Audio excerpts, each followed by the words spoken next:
La coopération entre Bruxelles et Niamey vient d'accoucher d'un nouveau financement. En effet, l'Union européenne vient d'annoncer que les efforts de l'exécutif nigérien, dont la mise en place de réformes et de renforcement des capacités de l'État dans les secteurs de l'éducation, de la nutrition et de la sécurité alimentaire, entre autres, seront accompagnés par un budget de 470 millions d'euros. Outre ce financement, le Fonds fiduciaire d'urgence pour l'Afrique a approuvé cette année l'injection de 140 millions d'euros dans 9 projets en faveur du Niger.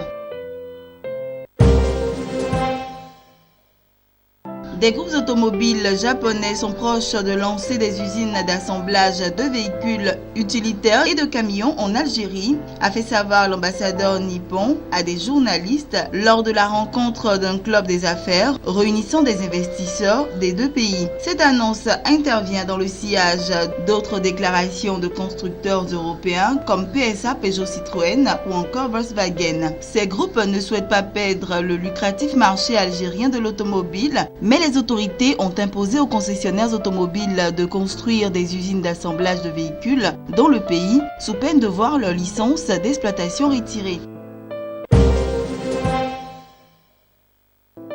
Dans le cadre du processus d'adoption des projets de test régissant l'exercice de l'activité de la microfinance, le secrétariat général de la Commission bancaire d'Afrique centrale, la COBAC, a organisé récemment à Libreville une concertation élargie avec toutes les parties prenantes afin de passer en revue tous les règlements et les articles ayant particulièrement attiré l'attention et pour lesquels des explications ou des amendements étaient attendus. Le gendarme des établissements financiers de la Communauté économique et monétaire de l'Afrique centrale, CEMAC, envisage désormais la possibilité pour une personne agréée en qualité de dirigeant d'un établissement de microfinance EMF de première catégorie, affilié à un réseau, d'exercer comme dirigeant dans un autre établissement du même réseau sur autorisation préalable de la COBAC. Les associations professionnelles, elles, pourraient être obligées d'avoir une organisation et un fonctionnement permettant la représentativité et la prise en compte des intérêts spécifiques